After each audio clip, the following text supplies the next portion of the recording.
Сайн байцгаана уу хүүхдүүдээ. Өнөөдрийн монгол хэлний хичээлийн сэдэв маань хэл зүгийн утгыг тайлбарлах. Бүгдээрээ энэхүү хугацаанд багштайгаа хэл зүгийн утгыг ойлгон уншиж тайлбарладаг болоход хамтдаа байна. Багштайгаа хамтрахын тулд хичээлийн турш хэрэгжүүлэх санамжтайгаа танилцсан хүүхдүүдээ санамж 1 сурах бичиг дэвтэр номоо гаргаж бэлэн болгосон байна. Хоёрдугаарт нь тол бичиг буюу ойлгомжгүй үгэнд тэмдэглэдэг дэвтрээ гаргаж бэлэн болгоорой. Санамж 3 ширээндээ сайхан зөв сайхан суугаарай. 4 хичээлийн турш эцэг гих болон гэр бүлийнхээ гишүүдтэй багштайгаа цуг хамтарч явна.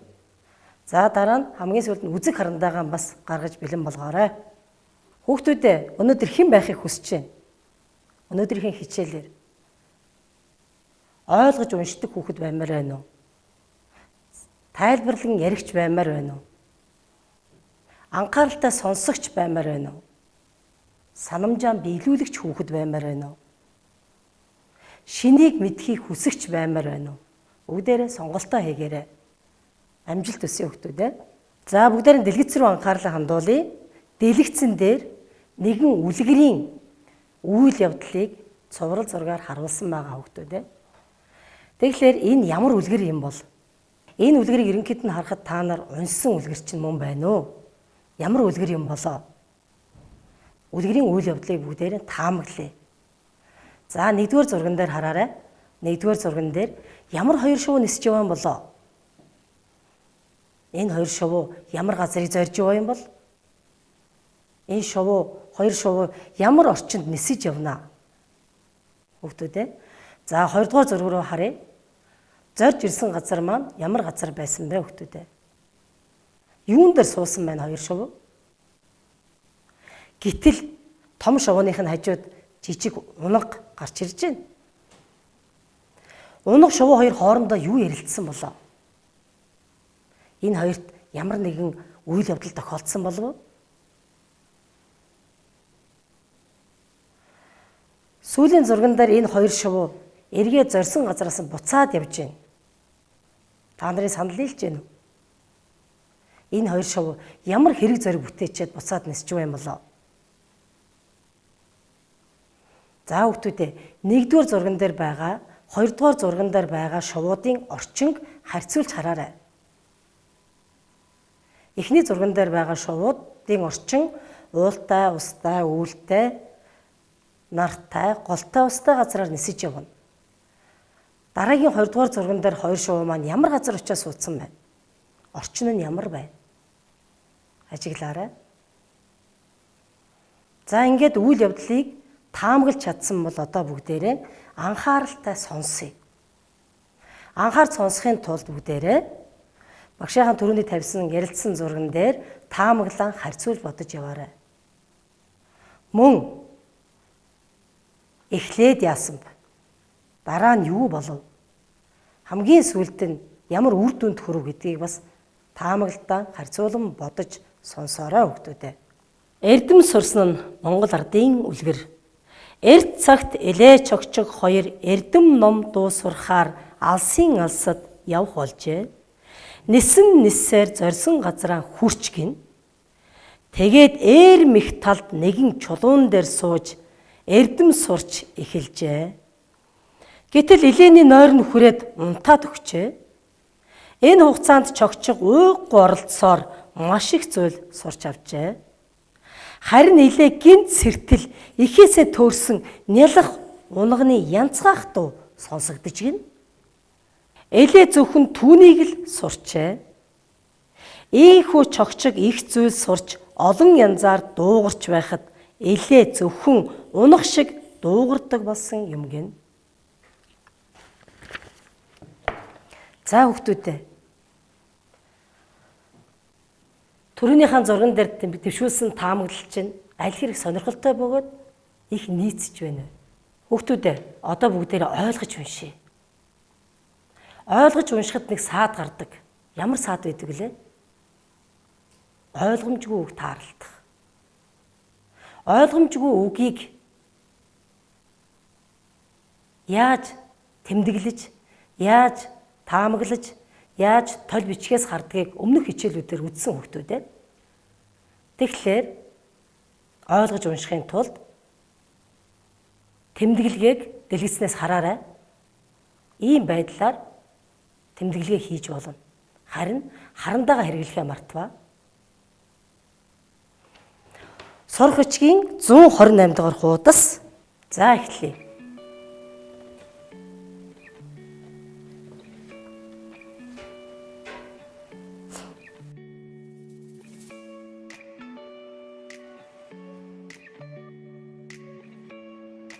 За хүүхдүүд уншид дууссан уу?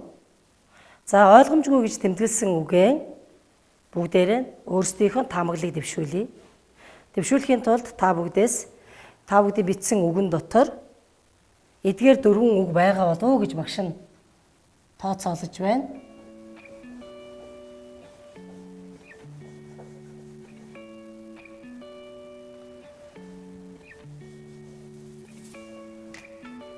За уншаарай хүүхдүүдээ.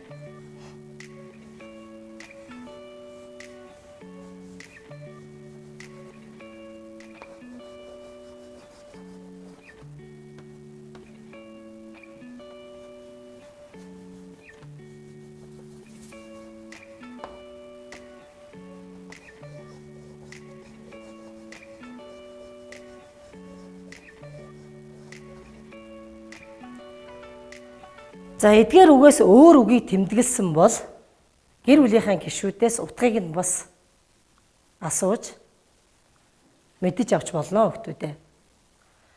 За тол бичгийнхаа дэвтрийг нээгээд эдгээр 4 үгийг тол бичиг ашигладаг санамж 5 бодоод бүгдээрээ бичье. За тол бичгийнхаа дэвтрийг нээгээд за алхам 5 дээр юу гэж байдаг вүлээ? Алхам 4 дээр цагаан толгойн үсгийн дарааллаар үгэн толгичийнхаа дэвтэрт бичих ёстой. За чогчог ямар үсгээр хэлсэн байна? Чи үсгээр хэлсэн байна, тэ? Элэ ямар үсгээр хэлсэн байна? Эрэм ямар үсгээр хэлсэн байна? Өөхгүй үсгээр хэлсэн байна. Тол бичгийнхаа дэвтэрт цагаан толгойн үсгийн дарааллаараа энэ 4 үгийг бичээрэй.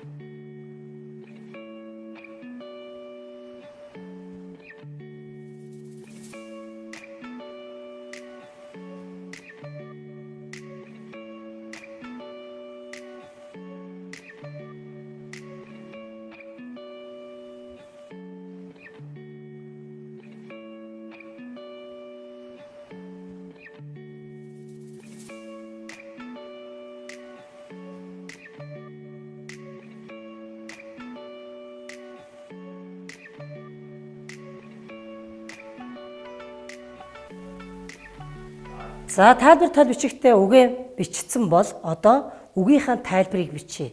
Бичихийн тулд мэдэж авахын тулд бүгдээрээ энэхүү 4 үгийнхээ утгын тайлбарыг уншиж жагаад эндээс таамаглая. Таамаглахын тулд эхлээд 4 үгээ дугаарлалчин хэдүүлээ. 2 3 4. За тайлбар үгийнхаа тайлбарыг мөн адилхан үсгээр тэмдэглэжээ.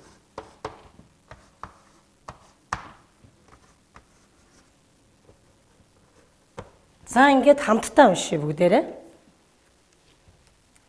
Тайлбар. Үгийн тайлбар. Эдгээр 4 үгийн аль үгийнх нь тайлбар вэ гэдгийг бодож уншаарай. Болжимроос арай том, шавжаар хоололдог жижиг шувуу. За та бүгдийн бодлоор энд 2 шувуу байгаа. Чогчог байх болов, илээ байх болов? Болжимроос арай том гэсэн.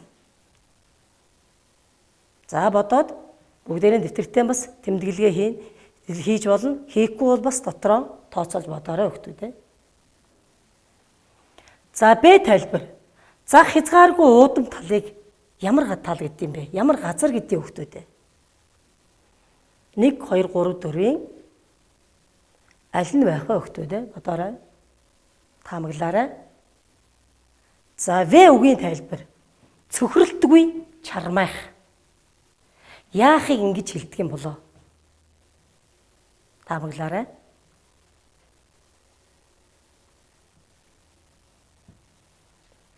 Г үгийн тайлбар хамтдаа уншъя. Жижиг хорхоо шавж идэж амьдардаг махчин амьд. За, эдгээр 2 шувууны аль нь байж болох вэ? Таамаглаж амжсан хүүхдүүд ээ. Энэ 4 үгийн утгын тайлбар алинд нь одоо таарч байна вэ гэдгийг бүгдээрээ хамтдаа уншаад зөвийг тодорхойлъё. За, 1 Болжимроос арай том, шавжаар хоолддог жижиг шувуу бол чогчиг байх нэ.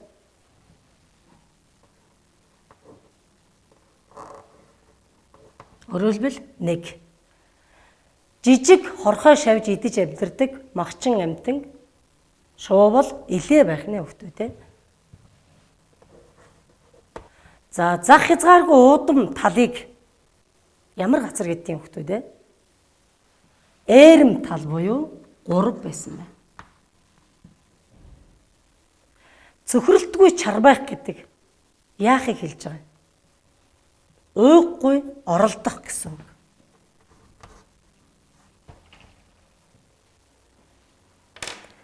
За, ингээд үгийн тайлбарыг түрүүний бичсэн 4 үгнийхээ цагаан толгойн үсгийн дараалал бичсэн 4 үгнийхээ ардталд үгийн утгын тайлбарыг бичээрэй хүүхдүүд.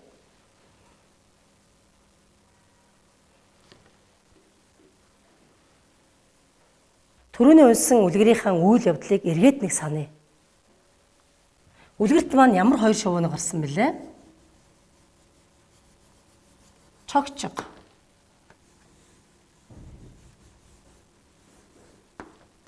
Илээ. Чогчиг, илээ 2 юу сурахаар явсан бэ хүүхдүүд? Дуу, эрдэм сурахаар явсан шүү дээ.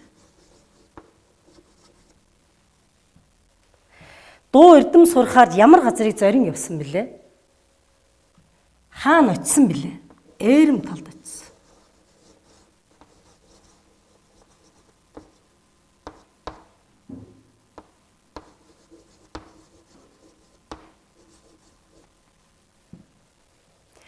За, чогчиг илээ 2 маань ээрэм талд очиод чогчиг юу хийсэн бэ?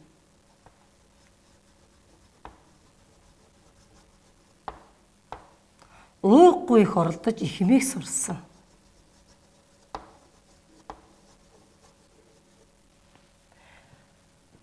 Уйггүй ордлогын үр дүнд олон зүйлийг сурсан. Харин илээ унтсан учраас нэг л зүйлийг сурсан. За хүүхдүүдээ, үлгэрт гарч байгаа чогчиг маань яасан бэлээ? Уйггүй их ордлогын үр дүнд олон зүйлийг сурсан шүү дээ хүүхдүүдээ.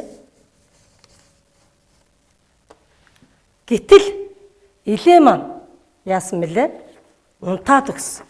Үүний үр дүнд нэг л зүйлийг сурсан. Энэ хугацаанд чогчиг уйггүй оролцсоор маш их зүйлийг сурчээ. Дараагийн өгүүлбэр энэ хугацаанд чогчиг толгой дээш татахгүй маш их зүйлийг сурчээ. Энэ 2 өгүүлбэр дотор ямар ялгаа байна? Юу нь өөрчлөгдсөн байна хүүхдүүд? Ажиглаарай. Ямар үгээр солигдсон байна? Ажиглаарай. Уйггүй оролцсоор гэдэг үг дараагийн өгүүлбэрт толгой дээш татахгүй гэдэг үг хэллэгээр солигдсон байна шүү дээ.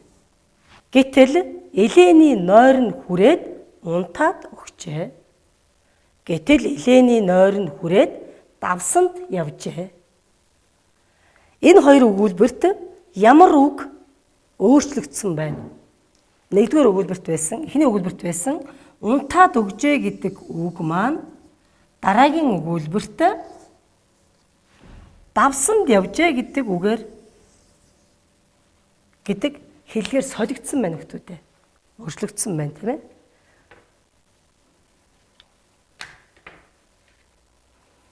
За тэгэхээр та нар гайхаж байгаа. Ямар сони юм бэ гэж бас бодож байгаа. Уйггүй оролцоор гэдэг үг яагаад толгой дээш татахгүй гэдэг үгээр үг хэллэгээр өөрчлөгдөв. Энэ үгийн толгой дээш татахгүй гэдэг маань өөрийнхөө үндсэн утгыг алдсан байна. Алдаж 3 үг болж энэ уйггүй оролдох гэдэг үгийг хэллэгийг үүсгэсэн байна. Утгыг үүсгэсэн байна.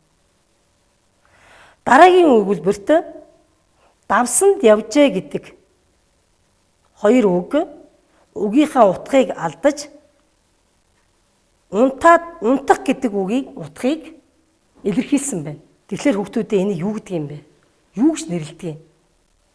Толгой дээш татахгүй давсанд явжээ гэдэг 2 үгийг юу гэж бодож болох хүүхдүүдээ? Хэлц үг гинэ. За хэлц үг гэдэг нь тухайн үг хэллэгт орсон үгүүд нь өөрийнхөө үндсэн утгыг алдаж хоорондоо нийлж нэгэн утга санааг илэрхийлж байгааг хэлж байгаа. За бүгдээрээ ингээд давтан уншия.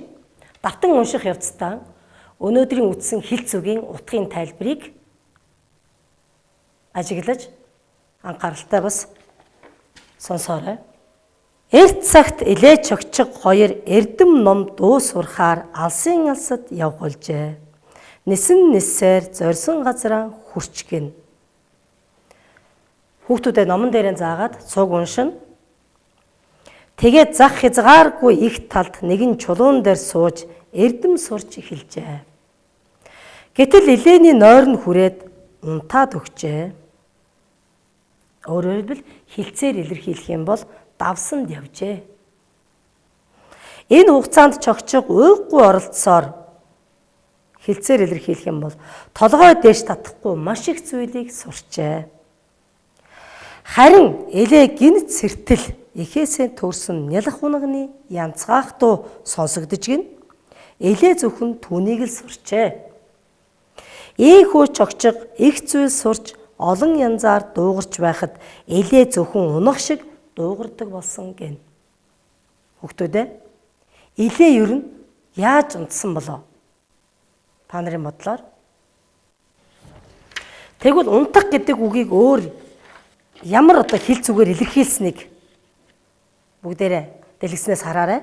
Нүдний хор гаргах энэ бол ялахгүй жаахан унтах гэсэн. Ээзгээ буцалгах, тачигнтал хөрхирч унтна гэсэн. Дуг хийх, хэсэгхэн зур унтах, давсанд явах, унтах гэсэн. Хүүхдүүдээ өнөөдөр та бүхэн хичээлийн эхэнд дэвшүүлсэн өнөөдрийн хичээлээр хэн байх вэ гэдгийг тодорхойлсон. Сонголтоо хийсэн. Тэгвэл өнөөдрийн хичээлд хэн байж чадав? Анхааралтай сонсогч байж чадсан уу? Ойлгон уншигч байж чадсан уу? Эцэг их гэр бүлийнхэнтэйгээ багштайгаа сайн хамтрагч байж чадав уу? Санамжаа биелүүлэгч хүүхэд байж чадсан уу? Шинийг мэдхийг хүсэгч байж чадсан бол өнөөдрийн хэлц үгийн тайлбарыг ойлгох хичээл маань байлаа.